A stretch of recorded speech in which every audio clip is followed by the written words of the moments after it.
Welcome to one more episode of Know How Show Now series. And in this particular series, we have been delivering several lectures on different topics which many great people have talked about, delivered the content, did many things in relation with that particular topic. I am Professor Sarath Kumar, right in front of you, delivering this particular lecture on a very important topic. And as far as my analysis is concerned, it may be for the first time on YouTube that such a particular lecture has been delivered. Time and again, through my lectures, I have been telling the learning enthusiasts, teachers, as well as my students, when the content is actually given to the public, given to the recipients, it should be logical, it should be reasonable, and more importantly, it should be connective. It should be able to connect with our regular day-to-day life as well as with the concepts that have been actually created by great linguists, grammarians, phonologists, language enthusiasts, so on and so forth. So in this particular connection, I would like to tell you all the people that the series of lectures which you are going to see from now on is going to talk more about the way in which the act of reporting should be done. Usually in classrooms, both teachers and learning enthusiasts might have encountered only two types of speech. One is what is called the direct speech, and the other is what is called the indirect speech. Many teachers, very sorry to say, or sorry to use that particular word, do not have complete intimation, do not have complete information regarding why that kind of transformation should take place from the direct speech to the indirect speech. Why should it actually happen like that? What prompts us to do? Most of the times in schools and colleges, direct speech and indirect speech is usually taught for the sake of 1 or 2 marks, for which it is actually prescribed. But that is not the optimum matter with which we actually deal with this particular topic. So this lecture is going to empower you as not only to the different types of reporting a speech or a thought, and at the same time how we can make those adjustments so that we can use these great tools that actually are suitable to specific needs and specific purposes. If you use specific tools for specific purposes, the real purposes for which the tools have been created will be accomplished. So towards that end, I am delivering this particular lecture. Another important fact I would like to tell you is always use your reason, always use your logic, always ask yourself why it should be only in this way and why not in any other way. Before I go into the next videos or the next part of the series, let me tell you, let me thank, in fact, the various concepts that have been propounded by very great linguists like Searle, John Austin, then you have Roger Fowler, Mike, and Short. These are the greatest, in my opinion, linguists who have propounded very great theories. I base my lectures on these theories so that the content would be more useful to you and more importantly, logical. So without any further delay, let me take you to the topic and see how this is going to happen. Please see, I wrote the word maybe. According to my own research on the YouTube, it should be the first time on YouTube that is talking about the various types of reporting a speech or a thought. Now let me take you to the first part. Now you see, as this particular thing clearly poses to you, I wrote some figurines on the board. They tell you clearly that the basis of a speech or thought, you can take the word A, the basis of a speech or a thought is what is called an utterance. Please remember, I use the word utterance deliberately, and please don't confuse yourselves. Sometimes we utter things within ourselves, sometimes we actually utter things overtly outside. So whether you are uttering a particular thing overtly or you are uttering it to within yourself, whatever the mechanism you have chosen, utterance is compulsory and it is happening. We do utter certain things, we do utter certain words and sentences and our opinions, our views, our feelings, our emotions, our responses, etc. and etc. We definitely utter them, and when that is happening, basically I divide them into two groups. One is what is called whether you are thinking inwardly or you are speaking overtly outside. In either case, as I said, there can be of two types. As you can see here, in the first type you see two people here, and so I call it external. This is external way of uttering, so we can call it external utterances. So for an external utterance, definitely there should be a minimum of two people. A minimum of two persons is compulsory. You should have minimum. Sometimes it can be a single person or even a group or even a set or even some small group.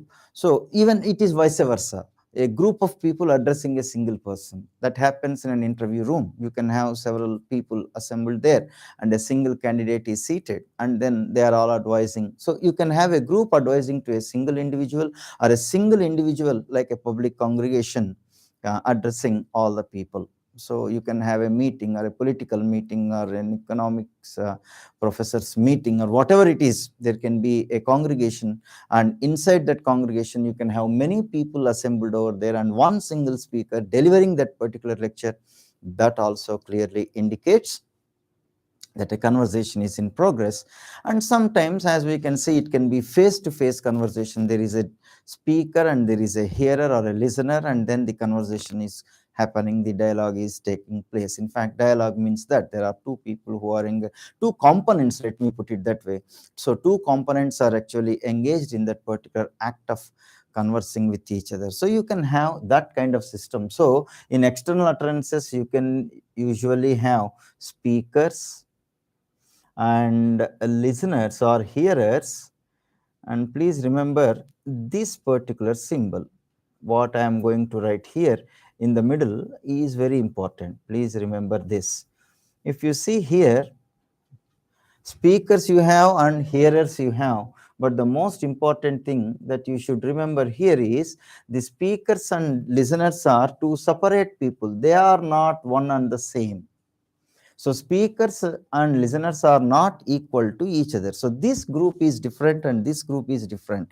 As you can very clearly see here, there is a woman here and there is a man, and you can see the exchange of dialogues. You can see the exchange of their views, opinions, etc. So you can see that kind of a thing. So speaker is not the same person as the hearer. So you can have that kind of a thing. So both are entirely different. In your day-to-day life, you might have already encountered such things. Then you see this kind of a thing. In this case, you find a person actually thinking within oneself. So this we can call self-talk. So you talk to yourself. In stories as well, you can find. In fact, this is one of my main agendas. You find this kind of conversations, especially in fiction, especially in short stories or novels, even sometimes even in essays where you are actually incorporating some quotes or even some dialogues. So you have different areas where you can use these principles, and my main aim is to make you, empower you to use these great tools very effectively.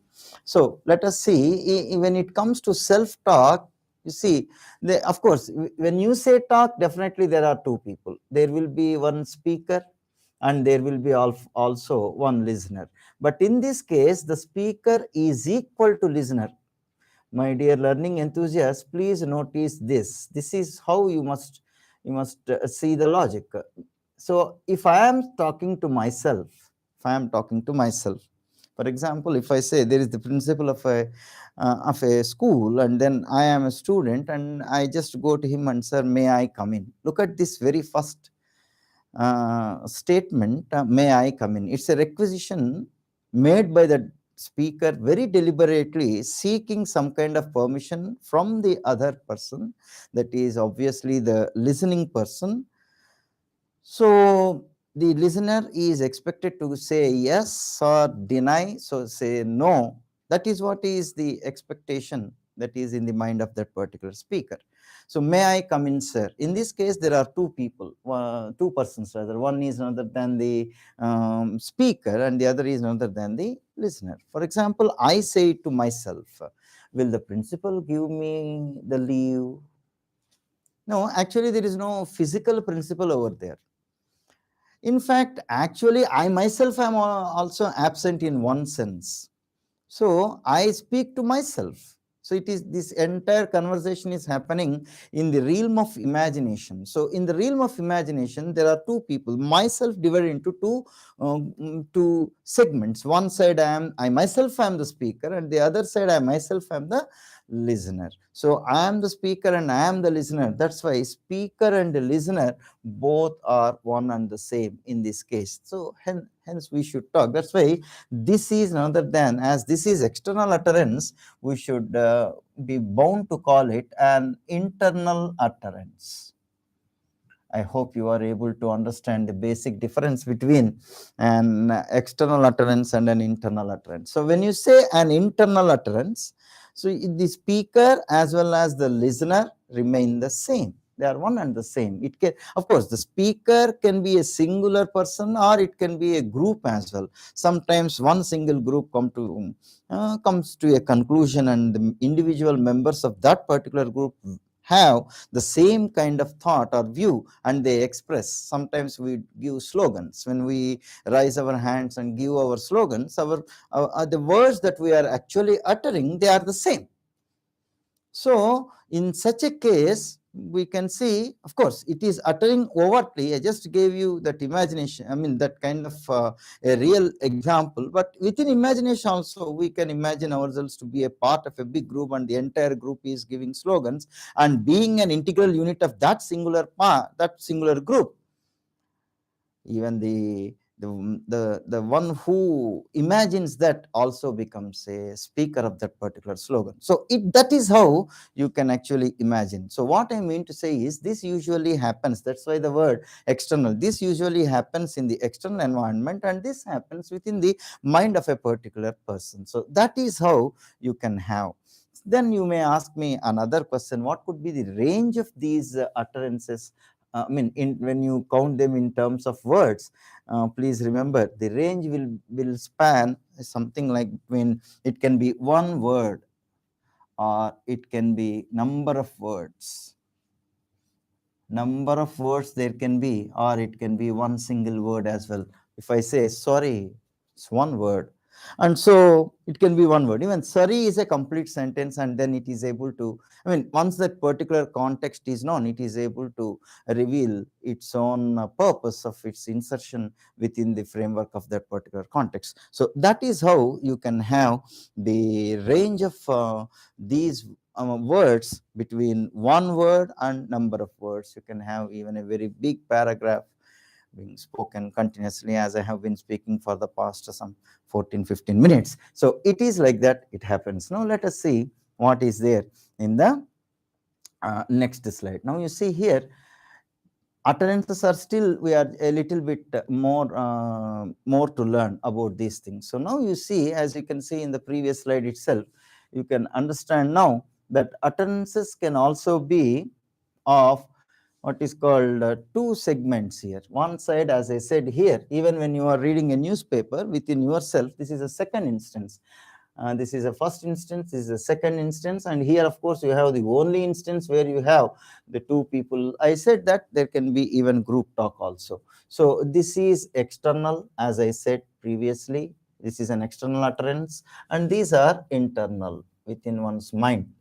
Internal utterances. Now you have these, again utterances can be divided into two important segments. Searle actually divides them into two important segments. One is constitutives and the other is performatives. Please remember, these constitutives, they are basically verbs. We are talking about verbs. On some other video, some other time, I will definitely make a separate video about verb forms. What are the various verbs? What are their roles? All these things we shall see in some other video. But in this case, I am just focusing on constitutive verbs, and here you have performative verbs. So what are these constitutive and performative verbs? What are they? If I say the temperature is let us say something like 90 degree Fahrenheit. If I say the temperature is 90 degree Fahrenheit, see, this is a particular statement which can, it doesn't mean that I have to speak this statement. It must have also been written in a book or somewhere else. So there are some standard testing conditions for the existence of this particular statement, and the operative verb I have written here is. Similarly, you see another sentence, something like the cup is round, or the cup is costly. Look at this word, this sentence. When you say the cup is costly, you need to verify whether it is true or false. So even it can be what is called something like he uses a turban. Look at this sentence. Even if you say he uses a turban, all these are constitutives. Why are they constitutives? Because once you write, the opinion doesn't change. They are constant. So that's why they are called constitutives, and these constitutive verbs need verification in terms of their truth or falsehood. Whether they are true or false, you must be able to verify.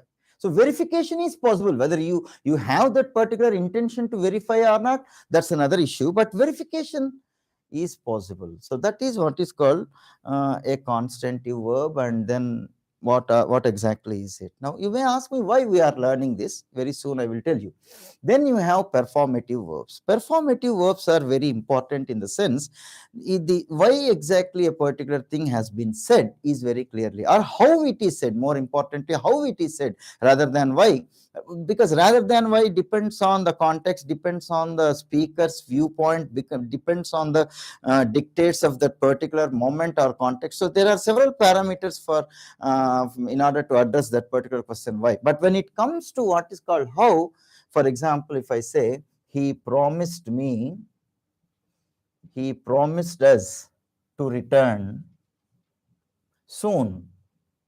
He promised us to return soon. Look at this. This is what is called the performative verb. When you say he promised us to return soon, this word promised becomes none other than it performs clearly. The utterance is clearly performed. That's why it is called a performative verb. So you can have the element of performance embedded within that particular verb. Hence it is called a performative verb. Likewise, she ordered him to, look at this, she ordered him to leave at once. Look at this sentence. She ordered him to leave at once. When you say she ordered him to leave at once, it means the very verb ordered is a performative verb. It performs. You clearly can understand the tone, even if it is in the written context as well. You can clearly understand how that particular statement has been spoken. So that is how you can very clearly see the difference between the performative verbs and consonants. Suppose I give you, she asked him, she asked him a pen. Look at this sentence. When we say she asked him a pen, again, asked becomes none other than a performative verb. So this is how we can see.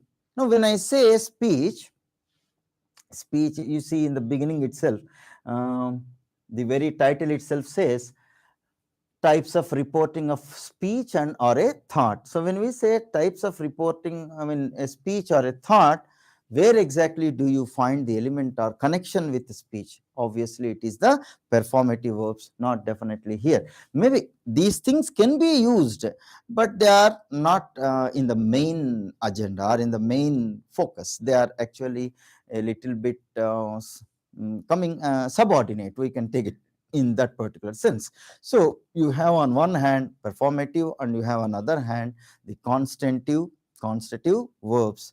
And now we should be focusing only on performative verbs and how they are going to act.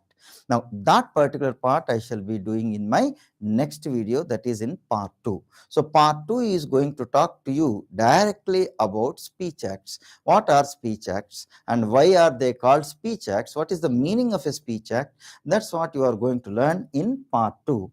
And then after the completion of the part 2, I will do another video, that is part 3, where you will learn how a thought act can be classified and into what different types we can have. And then in that particular part itself, I will try to give you how a particular type of speech act and a particular type of thought act, when they are combined together, gives birth to a new type. That also we shall see in my next videos. I hope this particular video has done its primary purpose. Its primary purpose is to create the platform so that you would come to a particular conclusion that there are certain different types of speech and thought which are not covered in our schools so far. I thank every one of you, in fact, who has been watching all these videos and giving me a lot of support. And thank you one and all.